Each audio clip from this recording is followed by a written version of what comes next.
Hello and welcome everyone. My name is Axel Handemer. I'm the Associate Dean Academic of the Faculty of Science. And on behalf of the Faculty of Science, I would like to welcome every one of you to the, by now, 30th edition of Soup and Science, our event where professors and actually today also an undergraduate student will talk about their exciting research in just 5 minutes, which is a very, very challenging task or a very challenging thing to do. Before we get started, I would like to acknowledge that McGill University is on land which long served as a site of meeting and exchange amongst indigenous peoples, including the Haudenosaunee and Anishinaabe nations.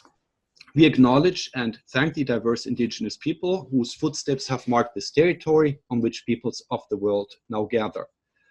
Okay, and now to announce our 4 fantastic speakers of today who will be talking about their research. We have Professor MacDonald from the Department of Geography.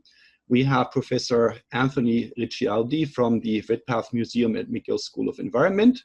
We have Professor Signy Sheldon from the Department of Psychology, and Mr. Luca Weishaupt, who is an undergraduate student from the Department of Medical Physics. Many of you will know how this event works by now, but just in case, once the presentations are finished, you will receive a message from the host, which tells you that we're going to start with breakout rooms, which you can then join. And in these breakout rooms, you will be in a somewhat smaller group and you will be able to ask questions to the presenters. After a couple of minutes, roughly every 10 minutes, you will be switched around to another breakout room, so you will have an opportunity to ask questions to every one of the presenters you would like to ask a question to. Okay, so much about my introduction, and now let's just get started with the event. So our very first presenter today will be Professor MacDonald. Graham.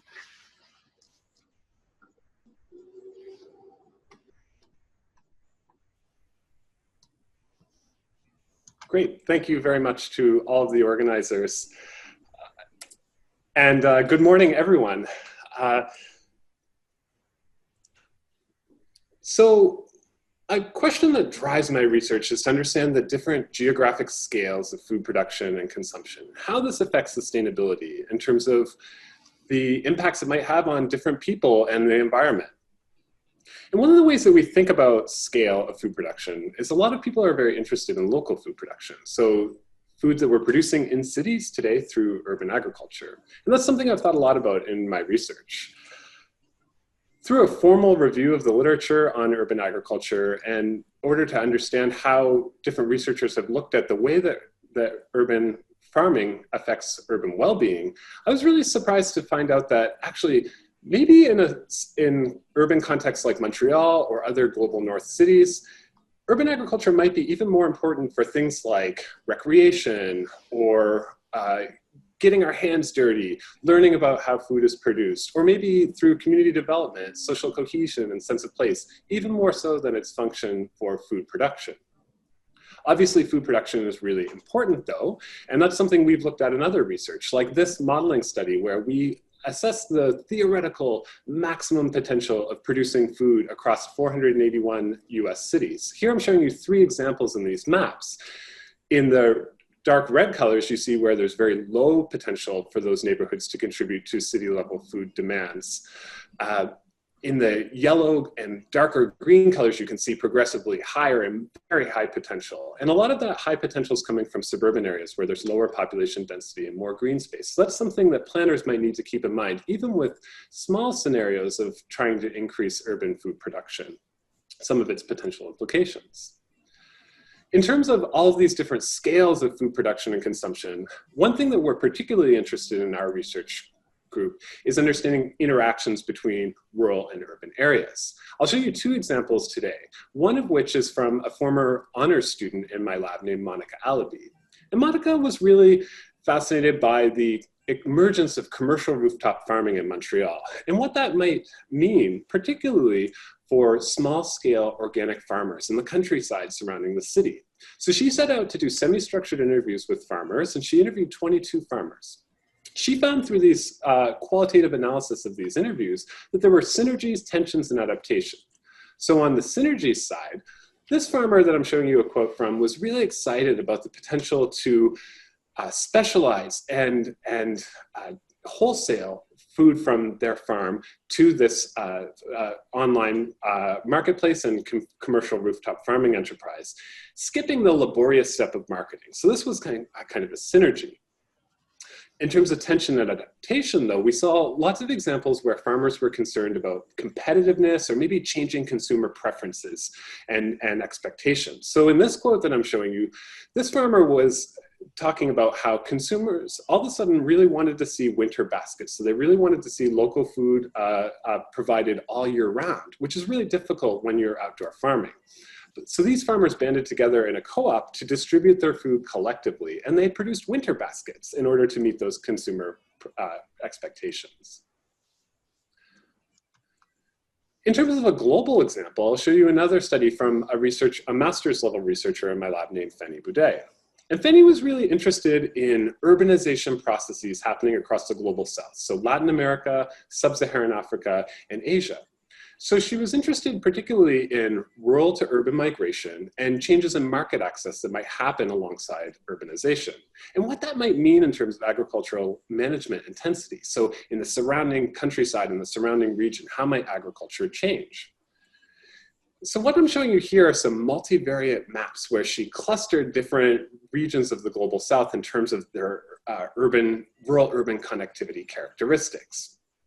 And then she overlaid a series of different agricultural variables describing land use and management intensity. That's what you're seeing in those plots below, where she found that there was some association between areas with higher rates of rural-urban connectivity and changes in agricultural management that might indicate increased agricultural management intensity.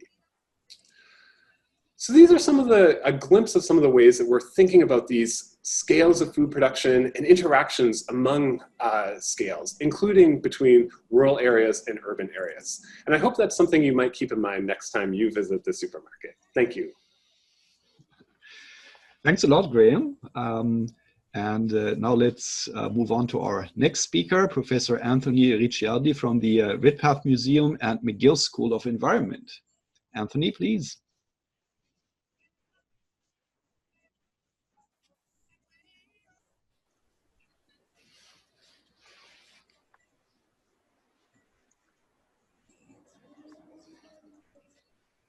Okay, good morning, everybody. My students and I study how freshwater ecosystems are affected by a variety of stressors, including invasive species, climate change, and microplastic pollution. When I was asked to give a talk for Soup and Science, I wondered, what can I say in less than 5 minutes that would demonstrate the value of pure research led by students and how it can influence environmental policy? So I decided to tell the story of how we discovered microplastics in the St. Lawrence River. And like many scientific discoveries, it was completely unexpected. It resulted from a combination of luck and curiosity. So the story begins about 8 years ago when an invasive clam was reported from the St. Lawrence River near Bécancour, Quebec, and I sent out a team of students to investigate. And they went out on a boat to sites where the clam was thought to exist so that they could sample the population and determine how abundant and widespread it was. So the team collected sediment samples using a mechanical steel grab, which is shown here, which they lowered into the water on a long cable, and the jaws on the grab would be triggered to snap shut and underwater and capture a certain volume of sediment. And we would haul it back up and pass the sediment through a sieve, and then back at the lab, we would examine the contents under a microscope. So we were looking for evidence of baby clams to see if the population was reproducing. Instead, under the scope, we noticed spherical beads, about 0.5 millimeter in diameter, clearly not natural. We soon realized that they were probably microplastic beads, although we've never seen them before, also known as microbeads, as they're often called, which back in 2012, when this was happening, was not something that the public or even most ecologists were well aware of. Microplastics are, well, this is what we saw under the scope. Colorful, almost perfectly round, most of them less than 1 millimeter in size or 0.5 millimeter in size. So microplastics are tiny pieces of plastic in the form of beads, fragments, and fibers, which arise either from the breakdown of and erosion of larger plastic debris, or they're engineered intentionally as small particles to be used, for example, as mild abrasives in cosmetics, like shower gels, facial scrubs, and toothpaste. A chemical analysis confirmed that what we found were polyethylene beads, the same chemical composition, size, and shape as the microbeads found in some toothpaste and facial scrubs, at least before a ban was imposed. So we sampled 10 stations across the St. Lawrence River and found microbeads at nearly every station, in nearly every sample, and sometimes in great abundance. And in fact, some of the abundances were comparable in magnitude to the most contaminated ocean sediments where these things were first identified. And this means that, well, first of all, this was a surprise, because at the time, microplastics had not been previously found in freshwater sediments anywhere in the world. They had been reported as floating debris in some freshwater lakes, including the Great Lakes, and it was commonly assumed that the microplastics would simply flush out through the rivers straight to the ocean. Now we had evidence that microplastics can settle out and accumulate in freshwater sediments, so that the rivers can act as a sink for this pollution. And this means that freshwater animals are becoming increasingly exposed to microplastics. And so this is of concern, because even at the time, there were studies starting to come out that showed that exposure to microplastics, especially consumption of microplastics, can cause things like liver damage in fish. Microplastics are attractive surfaces for contaminants like PCBs, and they can concentrate it on the surface to a far greater extent than some other even natural particles can. And so if fish mistake some of these colorful beads or fibers for food, then they're going to be more exposed to the contaminants. And since this was in the last 8 years, there's been burgeoning numbers of studies that show all the negative effects that microplastics can do to aquatic life, and we're still not finished exploring that yet. So we published our findings. Obviously, we sent out a press release, and the story received press attention nationally and from around the world. It appeared in the Washington Post and the Economist and so on. And most importantly, it got attention from our politicians, and who raised questions about our findings in the Canadian House of Commons. And I have to tell you, it's really mind-blowing to see federal politicians refer to your research in a parliamentary debate. But they did. They did it in provincial sessions in Ontario as well. And so the point of this is that we did not intend to find microplastics, and we did not intend to pursue this, and I did for a few years afterwards. And we certainly didn't imagine that the politicians would pick it up this fast, but probably because it got immense media attention, the public was expressing concern. And as a result, in part because of what we found, our findings provided some of the impetus for the Canadian federal ban on microbeads in cosmetics that was enacted in 2018.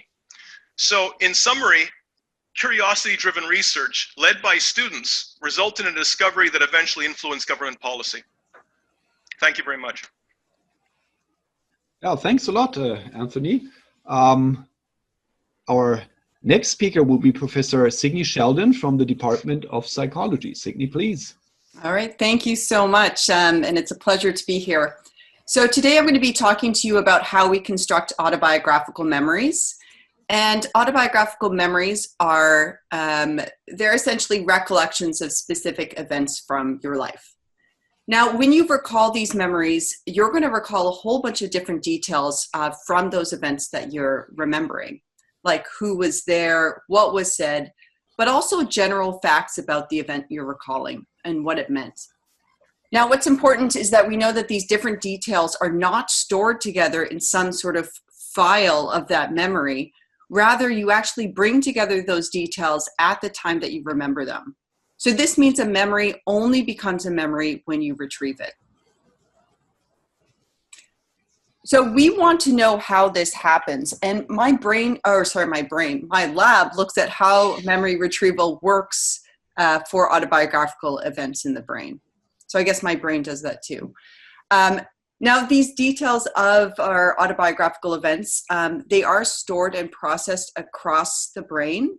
So when you remember or construct an event in your mind, you engage memory processes that are supported by a specific region in the brain called the hippocampus. And then the hippocampus acts as a glue to sort of bring together only the details of an event that are actively processed in other regions of the brain. So this means memory is very dynamic and it's very constructive. And this is why memories can be recalled very differently. It depends on what details are activated by the hippocampus. Now, in the past couple of years, we've looked at different ways autobiographical memories can be recalled. And we focused on these two extremes, which I'm going to call perceptual and conceptual remembering. So for perceptual remembering, this is when you remember very specific perceptual details of a past event. So you're trying to almost reactivate that mental image of that experience. So you can think of this as zooming into a memory. Then we have conceptual remembering, which is where you remember an event or build the associated representation by recalling the broader implications of that event and general knowledge or even emotions from that event. So this is zooming out from the event and seeing how it relates to other knowledge that you hold. Now, we've run several neuroimaging studies to look at for this distinction, and we have found very nice results when we look at the underlying neural mechanisms. So I'll just quickly talk about this one fMRI study in which we had healthy adults recall memories from their lives in different ways. So zooming in or zooming out while they were in a brain scanner. So all the participants would recall a personal experience several times and then focus on the conceptual details of that memory or the perceptual details.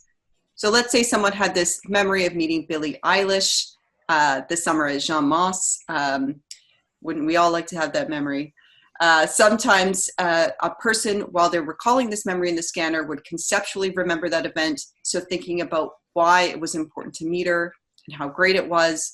Other times they would perceptually remember that event, thinking of exactly where they were and what things looked like when they met Billie Eilish. And when we looked at the brain, what we found is that these different forms of remembering here, they activated very different brain regions. For conceptual remembering, we found preferential activity in areas of the brain that have been implicated in conceptual processing and evaluating the past, so that's shown in blue. And then for perceptual remembering, we found that activity was more selective to areas of the brain in the back. These are areas that we know process more visual perceptual features and also spatial relations.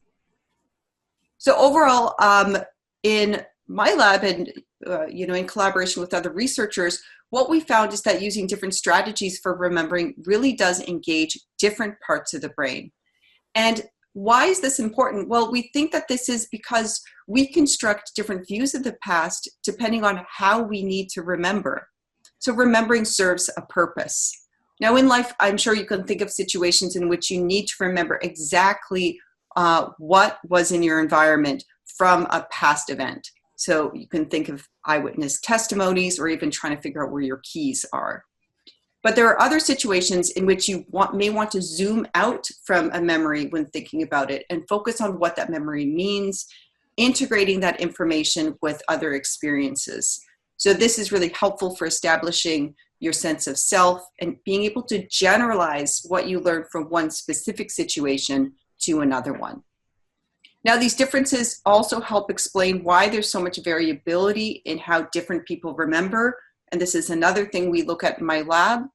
So for example, for the very same experience, somebody might recall only the perceptual details, while another person for that memory will recall the conceptual details.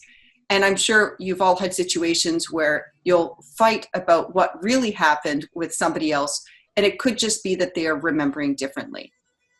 So what you might want to remember from this talk is that memories really are not truth, but they are interpretations that are done by the individual.